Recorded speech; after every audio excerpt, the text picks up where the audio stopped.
Does chance really exist? We often say, everything happens for a reason, or in French, le hasard fait bien les choses. But if you listen carefully, that little sentence hides one of the biggest questions humanity has ever asked. Does chance really exist? Or is it just a word we use when we don't understand what's going on? Because when you say, chance did this, you're doing something strange without noticing it. You're turning chance into a character. You speak as if chance were a kind of invisible being, a hidden conductor in the universe. Chance brought us together. Chance gave me this opportunity. It's as if there were a secret force somewhere called chance, arranging events in your favor. But think for a moment about what that really means. You're saying chance does things. So, does chance have a will, a plan, an intention? How can something that is supposed to be random do anything well? This apparent contradiction takes us straight into a deep mystery. What is chance really? Does true randomness exist in nature? Or is chance just a label we stick on things we can't explain yet? And if real randomness exists, what does that say about the universe? About the future? About your freedom to choose? To answer these questions, we need to start with the world we know, and then go all the way down to the quantum world, where reality itself becomes strange. Chapter 1. We turn chance into a character. In daily life, we constantly talk as if chance were alive. We say, by chance I met her that day. With a bit of luck, this will work. Chance was on my side. We don't notice it, but we're giving personality to something that is supposed to be impersonal. We imagine a kind of invisible agent that organizes coincidences, that opens doors or closes them. But if we take that literally, it doesn't make sense. Either chance is just a way to say, I don't know the causes, or we are secretly smuggling in the idea of a hidden intention. So the first step is to clean the word. When we say by chance in everyday life, we usually mean, I didn't see it coming. I didn't plan it. I don't know the exact chain of causes. In other words, we confuse two things. One, what we know. Two, what the universe actually does. The big question is this: is there randomness in the universe itself, or only in our knowledge of it? To see the difference, let's start with something very simple and familiar. A coin toss. Chapter 2, Classical Chance, Ignorance in Disguise. You toss a coin. Heads or tails? We normally say it's random. But is it really? Imagine we have an ultra-high-speed camera and a supercomputer. Frame by frame, we watch what actually happens when you flip a coin. The force of your thumb, the angle of your hand, the spin you give the coin, the height it reaches, the air resistance, the exact shape and weight of the coin. All of that determines, down to the last detail, whether the coin lands heads or tails. Physicists have even built machines that flip coins with such controlled conditions that they can predict the result with 100% accuracy. In that case, the chance of the coin toss is just an illusion. The coin isn't free at all. It's obeying the laws of motion, laws we could in principle calculate. So why do we still talk about chance? Because we don't know all the details. We don't know the exact force, the exact angle, the tiny air currents, the micro imperfections. So we hide our ignorance behind one convenient word: random.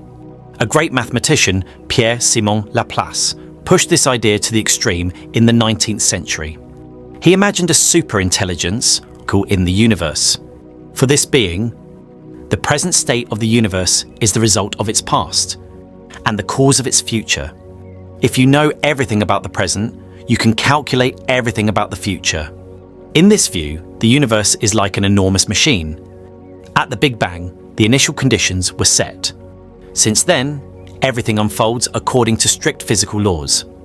Your next thought, your next meeting, your next idea, all were encoded in those first conditions. In that world, chance doesn't truly exist. It's just a word we use when the system is too complex for our limited brains. Even chaos doesn't really save us. Take the weather. It follows deterministic equations, we know them. But tiny changes in initial conditions can lead to huge differences later, the famous butterfly effect. So, the weather is practically unpredictable in the long term, but in principle, still determined.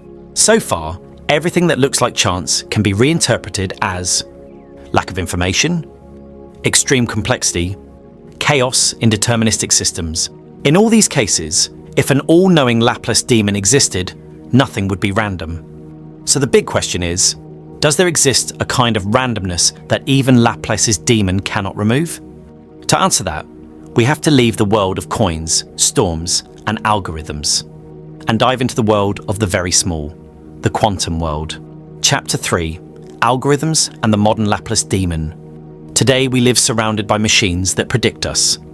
Netflix recommends a movie you end up loving. TikTok seems to know your taste better than some of your friends. Your phone suggests where you're going before you even start driving.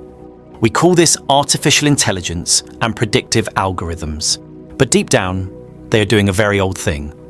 They are trying to act like small Laplace demons.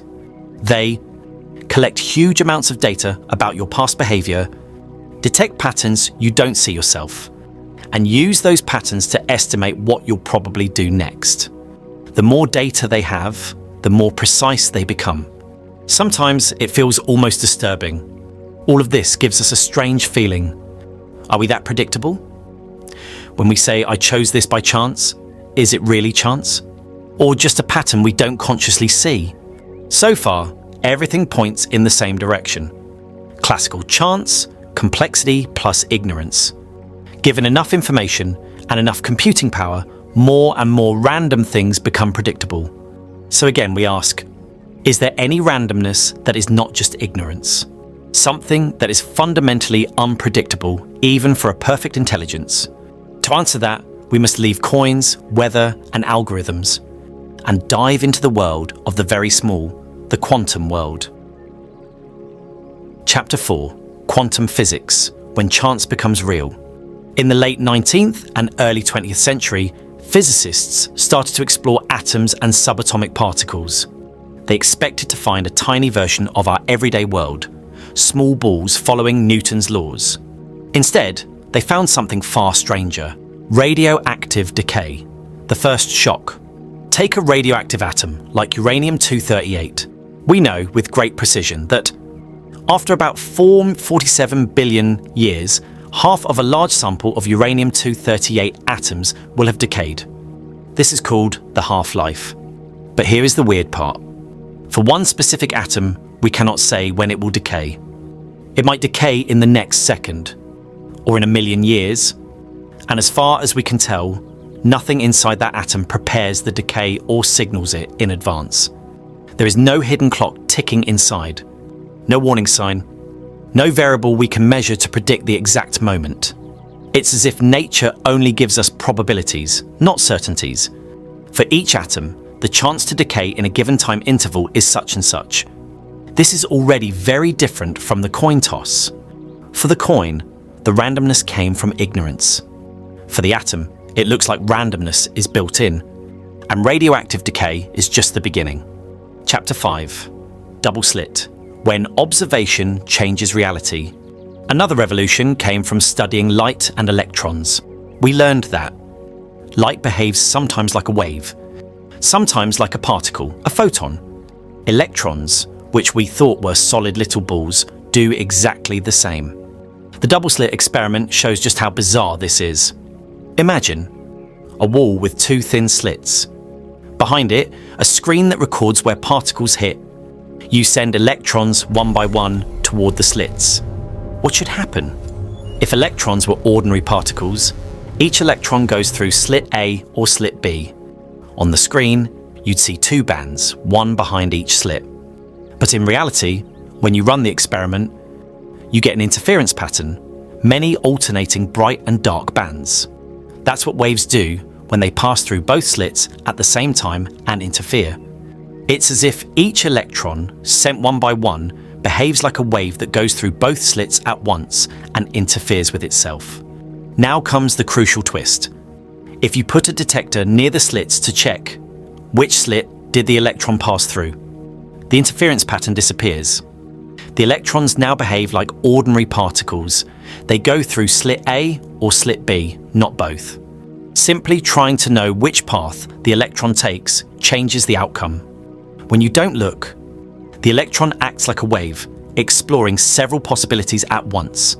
When you do look, it chooses one path, and the wave of possibilities collapses into a single reality. This is the essence of quantum mechanics. Before measurement, particles are not in one definite state. They exist in a superposition of possibilities. The wave that describes them, the wave function, encodes probabilities, not certainties. When you measure, the wave function collapses to a single outcome. And which outcome becomes real? Quantum theory says it is fundamentally random, with probabilities given by the wave function. No hidden clock. No secret variable in standard quantum mechanics. Just pure randomness at the deepest level. Not ignorance, not complexity, something more radical. Not everyone was ready to accept that. Chapter 6. Einstein versus Bohr. Does God play dice? Albert Einstein, who helped launch quantum theory, could not accept this idea. He famously said, "God does not play dice with the universe." For Einstein, quantum mechanics was incomplete. He believed there must be hidden variables, unseen properties that we simply hadn't discovered yet. In his view, particles do have definite properties before we measure them. We just don't know them, like cards face down on a table. The apparent randomness comes from our ignorance, not from nature itself. Niels Bohr and the Copenhagen school defended the opposite view. The randomness is real. The properties do not exist in a definite form before measurement. Reality, at the quantum level, is genuinely probabilistic. For decades, this debate seemed philosophical. No one knew how to test it. Then, in 1964, a quiet physicist named John Bell changed everything. Chapter 7. Bell's Theorem and Aspects Experiments. John Bell did something revolutionary. He transformed this philosophical argument into something that could be tested experimentally. He studied a quantum phenomenon called entanglement. Entanglement in simple terms. Imagine two particles created together in such a way that their properties are linked. For example, two photons whose polarizations are correlated. They fly in opposite directions, very far apart.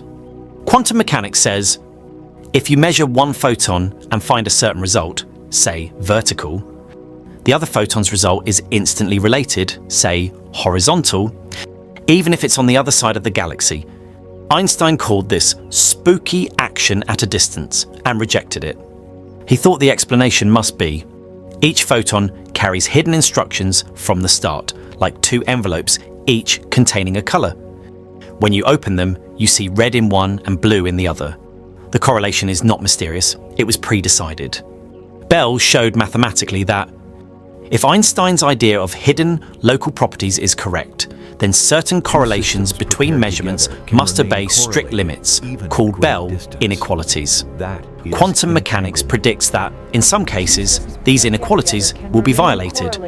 That gives us a clear test. If experiments respect Bell's inequalities, Einstein was right, local hidden variables. If experiments violate them, Einstein's picture is wrong. Quantum randomness is real and non-classical. The experiments. In the 1980s, Alain Aspect and his team performed precise experiments with entangled photons. The result? The measured correlations violated Bell's inequalities.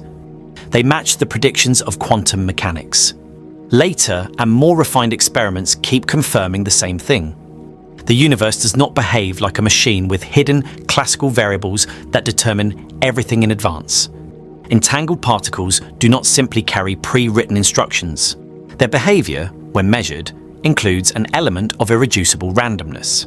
In other words, even a Laplace demon who knew everything allowed by physical law could not predict the exact outcome of each quantum measurement. The probabilities are fixed, but the specific result is genuinely random. At the deepest level we know, nature really does roll the dice. Chapter 8.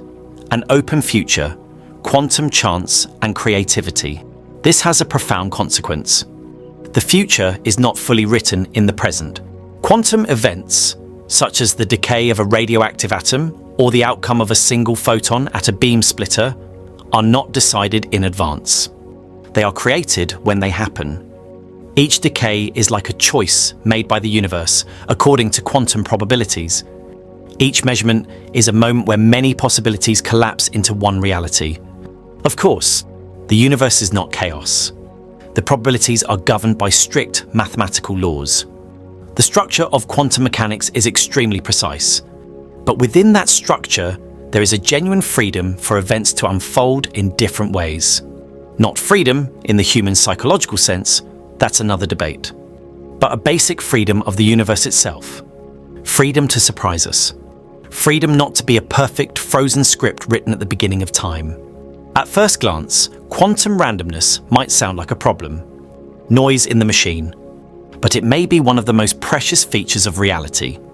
Without any randomness, the universe would be a completely predictable movie. No surprise, no novelty, no genuine emergence, only the unfolding of an already written story. With quantum chance, new configurations can appear. Complex structures can emerge. The universe can explore different paths over time. Quantum randomness plays a role in the evolution of atoms and molecules, the mutations at the origin of biological diversity, the behavior of physical systems at very small scales. It injects a small but essential dose of unpredictability into the cosmos. Chapter 9. Conclusion. So, does chance truly exist? In the classical world, coins, weather, markets, algorithms, what we call chance is often ignorance, complexity, chaos in deterministic systems. But in the quantum world, modern physics shows us something deeper. There is a form of randomness that is not due to ignorance, not due to lack of information, but built into the very structure of reality. Quantum mechanics doesn't just tell us that we can't predict everything. It tells us that there is nothing hidden behind the curtain that fixes the outcome in advance. So we can now say, the future is not entirely predetermined. It is not written once and for all at the birth of the universe. It is continuously created, event by event, measurement by measurement. In our universe, the future is never completely fixed ahead of time. It is open within the rules of quantum physics. And that tiny opening, that quantum chance, might be the space where creativity, novelty, and the unexpected are born. Subscribe to this channel if you love. Quantum physics explained clearly, spirituality without fluff or hype, deep questions about reality, consciousness, and free will. Question for you. Do you feel your life is written in advance, or do you feel the future is still open? Drop your answer in the comments. I read everything.